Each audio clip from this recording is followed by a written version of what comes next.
Good afternoon, ladies and gents. Welcome back to another episode of Sofa Safari. For those of you that have forgotten what I look like because it's been so long since I was actually in the driver's seat, my name is Luke and it's a pleasure to be back with you. I'm going to be taking over from Chad for this episode. Chad has been doing a phenomenal job the last few weeks while myself and Britt have been off back in Johannesburg, but we're back now and hopefully Chad is feeling a bit relieved about that so that he can take a break for once in his life. But it's actually quite interesting. Today we're trying a new format. Behind the camera right now that you're looking at me is the ever beautiful Brit, and I don't just say that because she's my wife and she might give me a smack if I don't, but she is really beautiful, and she is also about 7 or 8 months pregnant, somewhere there. She's nodding yes, so I guess I'm not in the dog box, but yeah, she is quite pregnant at the moment, and so we've decided to try and move her to the front of the vehicle because these vehicles can get quite bumpy. So she's at the front, she's filming me with the phone, and then we have the pink prawn himself over here on the big camera there. And it's quite interesting because Chad hardly ever touches Nikon cameras, but today it burnt him a little bit there at the beginning, but he's acclimatized to it. But yeah, we wanted to stop and do a quick intro with a beautiful bird behind me that Chad's busy filming at the moment. It's called a European roller, and for you guys watching me on this camera, it is a tiny little bird in the back there. As Britt changes with the editing to Chad's big beautiful camera, you'll see it's a nice stunning bird, beautiful blue on the chest, and also got a little bit of cobalt blue on the back. So beautiful birds. European roller, the name would suggest that they are from Europe, and very much they are. They migrate to South Africa for our summer, which is crazy because it can get quite hot here, but they seem to like it. And then as soon as it starts getting a bit cooler here, they migrate back to Europe and enjoy the summer there. So they've got their kind of lifestyle nailed down. They do not like the cold, just like many of us. So yeah, beautiful European rollers. What's quite interesting is that as soon as the European rollers do come back towards our summers, they kind of displace the far more common or regular lilac-breasted rollers, and they are a little bit bigger, probably in the region of 10 or 15% bigger. And it's interesting to note how they do displace the lilac-breasteds, who are usually very common. And yeah, all of a sudden there's just hardly any lilac-breasted rollers, and they're just replaced by European rollers. But I'm not complaining. I think they're the prettier of the two, not as modge podge with the colors, rather just a couple of beautiful colors that are very vibrant. So yeah, we'll see if we can film a couple more of them this afternoon, but yeah, we look forward to finding some other goodies, so stick around and see what we come up with. Good job, Chad. Right, ladies and gents, as I've said before, us rangers, we usually carry a Leatherman around. Mostly it's to make us look a lot more hardcore than we actually are, but every once in a while it does come in handy for chopping a little branch off of a tree. And this is a very dead branch of that tree, but the tree is actually growing up there. Because the grass is quite long here and the tree is quite high, I'm not going to go climbing through, and I'm not going to go and get all cut up from the thorns through there, because this tree does have a lot of thorns growing off of it. Let me see if I can find you actually a better example. It's called a buffalo thorn, and the scientific name is a Ziziphus macronata, which is a fun one to say, Ziziphus macronata. Anyway, the reason why we call it a buffalo thorn is a little bit ambiguous. There's a couple of schools of thoughts. For one, some people say, well, it looks like buffalo horns, but it doesn't look like buffalo horns at all. One of the horns, or one of the thorns, is actually hooked, and then one comes straight. So very different to what buffalo horns look like. The other theory is that once upon a time in Africa of old, maybe someone witnessed a buffalo backing itself into one of these trees while a pride of lions tried to take it on, and so he was trying to protect his backside while the lions fought him from the front. Now, you know, it's not something buffalo do on a regular basis, but hey, it gives you a nice little bit of imagination to try to figure out why people name things a particular way. But it is pretty cool. It's got a little bit of, you know, sort of what's the word, mythology behind it, and if you can have a look at it, you can see it's got this beautiful zigzag, and the African people, I think it's the Zulus, will basically their idea of it is that it shows you the path of life. It's got its ups and it's got its downs, and it's got its parts where you need to look to the back or look to your past with the hook thorn, looking towards your past, remembering your ancestors, but also using the straight thorn to always look forward and concentrate on what you need to do, always forwards, never backwards. So yeah, nice buffalo thorn. Not a very common tree that we get in these areas. They do get a lot more common in other parts of the Kruger, but around here we see one or two every once in a while, and it is a very, very cool tree. You've got to be careful of it. I think the Afrikaans name is a blinkblauwige, which means, and I'm English, so for all of our Afrikaans friends, please forgive my terrible accent, but blinkblauwige means shiny leaf, wait a bit. And the leaves of this tree are very shiny, they're very gibbous, they reflect the sunlight quite a bit, and the wait a bit comes from, in other words, if you get stuck in the plant or the tree or on the thorns, don't just try to pull yourself out. Just wait a bit, do it slowly and get yourself unhooked, because you will end up bleeding if you do not. Hell, you'll probably end up bleeding anyway. Anyway, let's carry on, guys. See what else we can find. So we're busy chilling out here on the plains. This is a beautiful area called Giraffe Plains, and we are hanging out with one of my good friends. His name is Frank the Wildebeest, and he's quite a common fixture in these areas. In fact, most male wildebeests will be quite, you'll come to know them when you work in an area long enough. You kind of figure out exactly where their territories are. They are highly territorial over a territory that's probably about I remember what a textbook once said to me, 4 to 10 kilometers squared, something like that, depending obviously on the environment. But inside that territory, he hopes to have a good water source, good food source, nice open areas for sleeping. And in doing so, in other words, in having a nice home, he will attract the ladies to himself. And when they are within his territory, and when they are mating ready, he will then wine and dine them, hopefully, as they move through. The longer or the better his territory is, the more chance there is of them sticking around for longer. You get my drift. But yeah, always cool to stop and enjoy these guys. I was just saying to Chad now, I'm inclined to take a photograph of him, but I've taken so many photographs of this guy on these exact plains before that I'm going to leave it this time. But unless something cool like a lion pops up, grabs him around the neck. But funny enough, myself and Chad were actually out yesterday trying to steer the Sofa Safari ship without Brit, and we spent a long time with old Frank and a couple of his Impala friends before getting back to the lodge, giving Brit the footage to edit, and then realizing that myself and Chad didn't really know what we were doing and literally no sound recorded. So yeah, but good job on the filming, Chad. It looked good. It just didn't sound very good. That's me. There we go. But yeah, let's see what Frank gets up to. He's just grazing around here at the moment. Maybe we'll get lucky and see him do a bit of a stomp. As I've said before, they've got that gland that sits between their cloven hoof, and as they stomp the ground, which is one of their characteristics, that gland is then releasing a pheromone into the soil, into their stomping ground as it is, and that helps him demarcate his territory to other males and also makes it smell very good to all the ladies that might be coming through. But yeah, let's see what happens.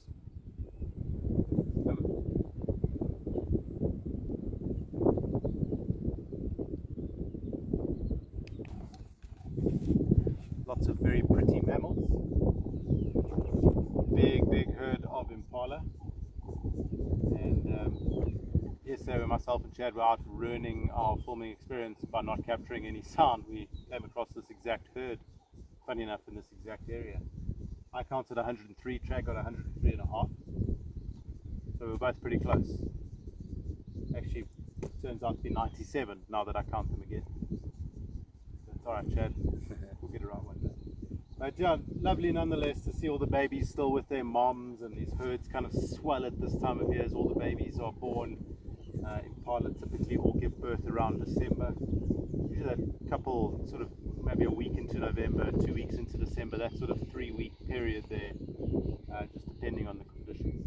There's a theory that, a lot of people will say that Impala actually have the capability of withholding the birth or stopping the birthing process to wait for more favorable conditions. I don't know if I buy that. I think a biological clock is a biological clock. When your time's up and you have been baking in the oven long enough, it's time to come out. So I don't think the females have that much control over it. But there is definitely an environmental effect that takes place. But that effect really just takes place, let's call it, for argument's sake, within 3 weeks, 4 weeks. If you know what I mean. So better rains will induce the birthing process. Better food. Lovely animals, we see loads of them. I think the Kruger Park, over 200,000 Impala is what the current, probably more than that, a lot more than that by now, what the current estimate is. They're a very tricky animal to count. You can imagine all across the Kruger National Park, there's herd after herd like this at the moment. And when an animal is this popular or this populous, you don't often have zoologists and ecologists and so on lining up to study them in their entirety, because they're kind of boring. Everybody wants to study the things with big teeth, or just big in general. But I think what we do know about the impala, we've got a fairly good understanding of them and how they operate and how important they are to the ecosystem. If you go back and look at the records from several decades ago, or maybe let's call it 60, 70, 80, 90, 100 years ago, whatever it might be, impala actually were not that populated in these areas, and they would have probably found more so, according to the records, maybe more so roan and sable. But as humanity has come in and affected the environment and introduced man-made watering holes and dams and things like that, which more water favors impala, giving them water will obviously increase their population. And so we sit with a situation these days where impala is the most populated or populous antelope in the Kruger Park, while all the other antelope have fallen well behind the numbers of this little borky over here. But they're cool, they're pretty. We always have time to look at a gorgeous impala.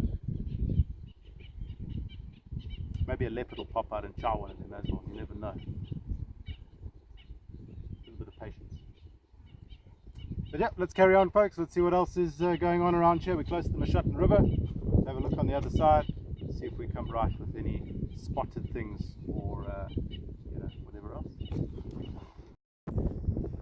So we've just come up here onto the Shuttle Dam, which is a big beautiful dam. For all of you that have been to Tandetulu, you'll know it well. We really enjoy this dam, and Chad sees this dam every day because it is in the east, and Chad's full name is Chad the East Cockig, because he goes east every day. In fact, we went west yesterday. It was quite weird. But anyway, we're busy hanging out with a number of Egyptian geese, which are flocking together at this point in time, and there's also an African spoonbill behind them. So very nice to come across them, all of these sort of filter feeders that are making use of the dam and just chilling out this afternoon. Very peaceful scene. A little bit windy today, as you can hear, but everybody's still enjoying it. There were also some baboons on the other side of the dam a bit earlier, but or the watering hole, but they've kind of moved off. And and then Chad also brought to my attention while we were sitting with the impala just a few minutes ago about a female who had some horns herself, which is very unusual for impala. Usually males only have horns and females do not. However, Chad has photographed this particular female about a year ago, maybe a bit longer ago, so you're welcome to go have a look through our archives on our blog, see if you can pick up on that blog post somewhere. But yeah, very interesting to see. Unfortunately, I didn't get a chance to see her, which bums me out of it because I really want to see her. But and Chad says that the offspring that she had with her didn't look like it had any horns as well. So unfortunately, Chad didn't want to stop my conversation or my speech about impala. It's the trickery of filming. Don't want to get in the way. But yeah, very cool to see. You all get to see it, but I don't. Anyway, let's see what else we can find, guys. Let's carry on. But it's nice to spend a bit of time with some birds and some nice peaceful water.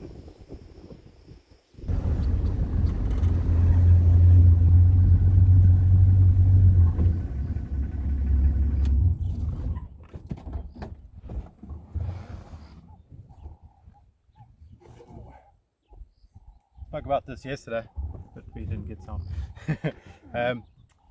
This is a pretty cool, nifty thing to see this time of year. This tree behind me is called a purple pod terminalia, or purple pod cluster leaf. Its scientific name is a Terminalia pernoides, but you can see where it gets that purple name from. Beautiful purple pods. And what was quite interesting, or what I was remarking on yesterday, is just how vibrantly purple they can get when you have a good amount of rainfall, or the correct amount of rainfall. As I was noting in 2015, 2016, when we were going through quite a harsh drought in this area, in fact one of the harshest droughts this area has experienced in recorded history, when you did see these pods at this time of year, they were nowhere near as vibrant. They were kind of drab and brown and already quite dry, whereas this is nice and soft. But anyway, the terminalias are, their characteristic is kind of a two-winged pod, just like that. Remember that the combretums have a four-winged pod, so that would be like that. And the whole idea behind this is to catch the wind, float away, and germinate somewhere else. But yeah, purple pod cluster leaf.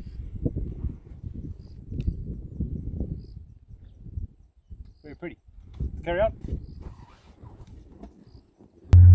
Just coming up onto these plains. They're called Cheetah Plains. Sadly, there is no cheetah that we can see at this point in time.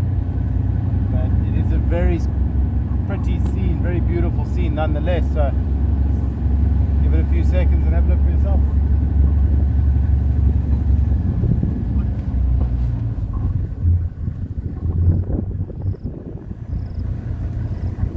One of the Impalas, Wildebeest. There's some zebra out there. There's some zebra right here with the baby on my right hand side. Look at him. There you go. Going for an afternoon jog with mum and dad.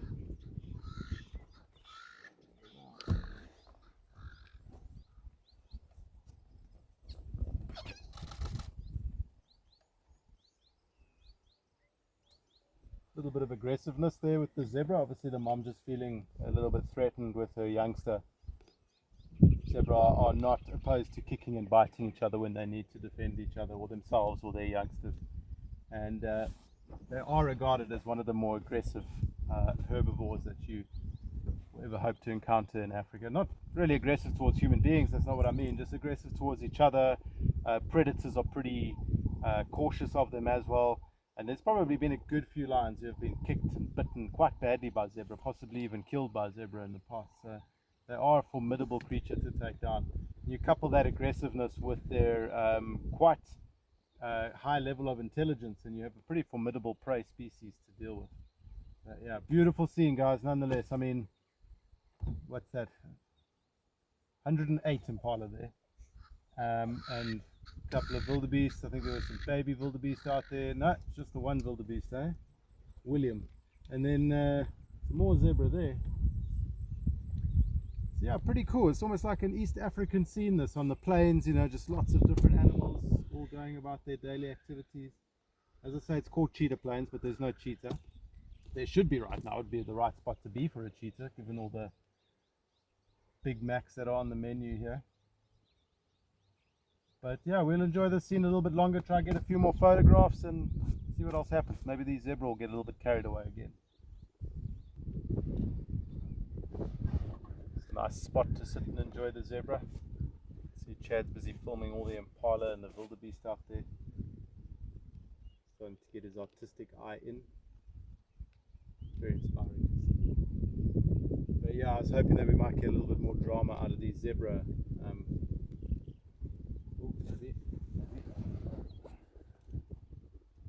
In this beautiful late afternoon sun. It looks like they're actually going to start moving off into the bush now. But yeah, very special, guys. It's not always about you know, predators and things like that. I mean, we would love to find a leopard right now or some lions. But hey, you always got to stop and smell the roses and enjoy the smaller guys, you know, and the less dangerous guys. There's even a couple of Impala having a headbutt out there, a couple of youngsters pretending to know a thing or two about fighting. So as we're sitting here, folks, a sneaky little hyena enters the scene. It looks like a young male. It's a young hyena nonetheless. It's a bit hard to tell if it's a male or female, but just given general physique, it would be a male. Funny enough, male hyenas are smaller than females, and this looks like a youngster, either that or a young male or something like that. But cool, sitting here enjoying some herbivores. I'm just talking about how it's not always about the predators, and then here comes a predator walking into the scene, so sometimes it is about the predators. But got a little bit cheeky. He's chased off our zebra, which is not great because myself and Chad were really enjoying watching the politics going on there and trying to get some footage of it and some photographs of it. And this little cheeky hyena rocks up out of nowhere. He has a bit of a jog at the zebra, ruins their day, gets them all to run away, and then just carries on sniffing around. Yeah. Anyway, let's see what happens.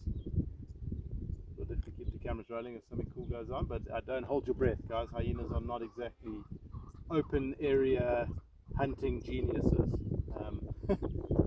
Their hunting prowess rather comes from essentially just being able to outperform you. They will run after you for a very, very, very long time at not such a quick speed, but they basically just wear you out. Their stamina is far greater than just about every other animal that you'll encounter out here. So that's how they hunt. Run you to exhaustion and then eat you.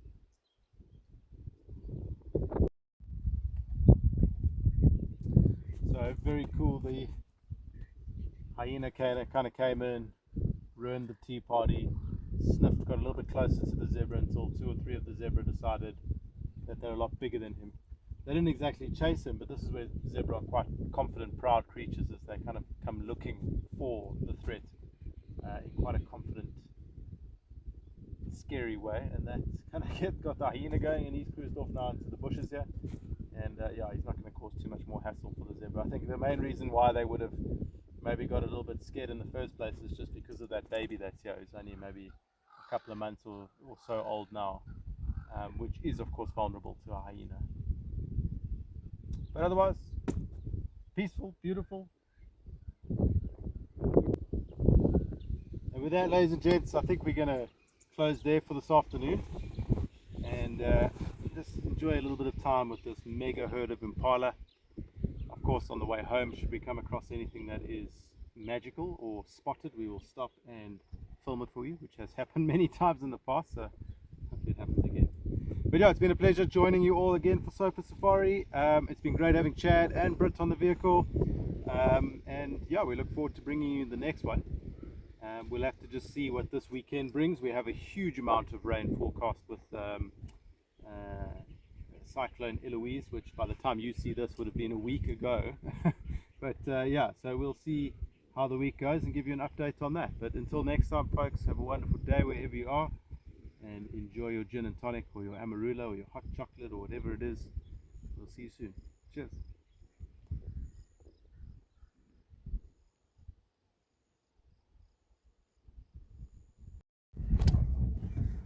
A tiny little elephant behind us, yeah, just on the way home, getting closer to the lodge. Old Chad chimes up at the back there. Oh, elephant on the right. So we stopped and had a look. And you heard that. No, that was an elephant fart that just happened. But cool. On the way home, I know we've closed down for the afternoon.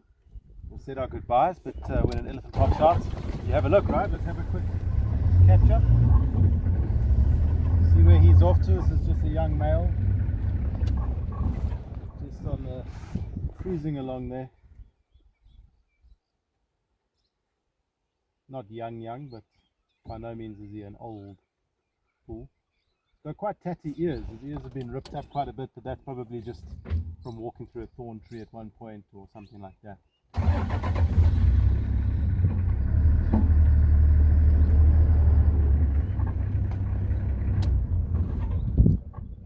But yeah, there he goes. So we did see one big animal today, at least. Always a pleasure to spend time with elephants. It's interesting this time of year how the elephant population fluctuates in this area.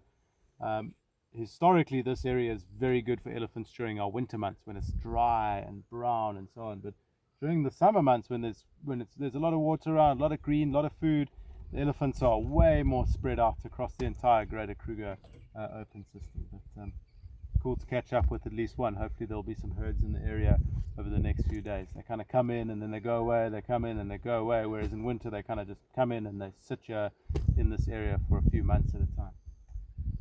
But yeah, folks, wonderful. Nice way to end the afternoon. Have a cool day wherever you are, and we'll see you soon. Bye again.